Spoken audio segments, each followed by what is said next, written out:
for me. Arcady suddenly appears on the majestic front steps with their intricate cast-iron awning and finds me immobile, dumbstruck by so much beauty.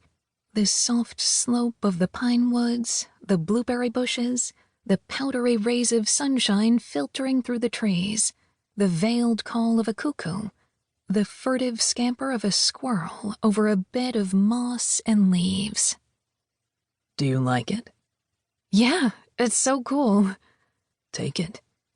It's yours.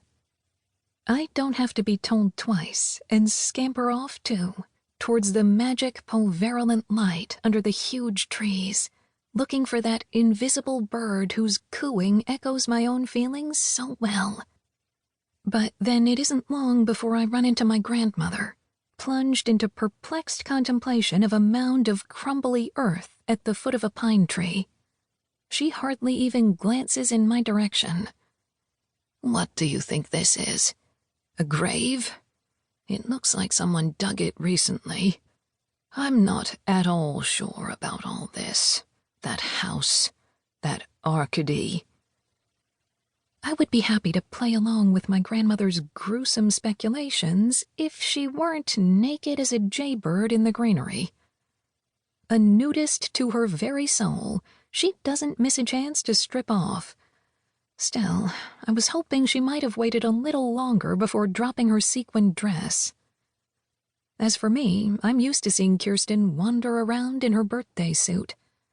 One of my first memories is finding myself face to face with her vulva when I was coming out of my bedroom. My eyes were at about the same height as the industrial-grade piercing on one of her outer labia, a kind of golden rivet, which was so attractive I couldn't stop myself from yanking it firmly, thereby causing an understandable howl. Let go, Farah. It's not a toy.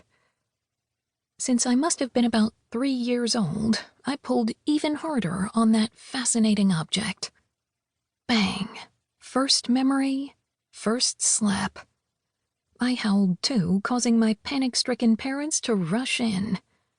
Immediately assessing the scope of the drama that had just played out, Marquis hauled me up into his arms with dignified reprobation. Kirsten, for pity's sake, go put some clothes on. I don't know, some panties, a t-shirt, something. You're just impossible. We're all family here. I don't have to cover up for my own family, do I? And she really hurt me, the silly goose. Serves you right. Next time, try to avoid provoking little children with your hardware. My grandmother retreated, full of contrition, but the lesson didn't stick. She persists in exhibiting her skeletal and dilapidated anatomy, which clearly has nothing obscene about it for the simple reason that it no longer has anything human about it. It takes a lot of imagination to figure how that mangy pubis, those ochre teguments, that pallid, sagging flesh, that network of veins with their scaly, serpent-like appearance once belonged not only to a woman, but to one of the beauties of her generation.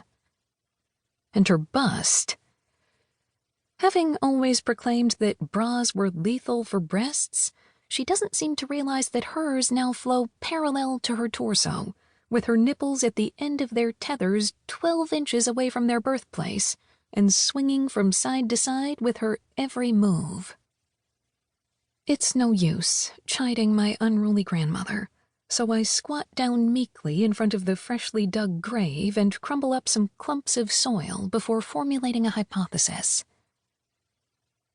Maybe it was an animal that did this? What kind of animal, then? A giant mole? I'll go ask Arcady. Yeah, you do that. Go ask your guru. I hardly know what a mole is, and even less what a guru is, so I hold my tongue, as I often do with Kirsten, who has ideas about everything and is constantly lashing out with her firmly held opinions. Regarding Arcady, my own opinion isn't quite formed yet, but since he has just saved my mother from certain death, a slow-burning extinction in the terrible suffering of electromagnetic hypersensitivity,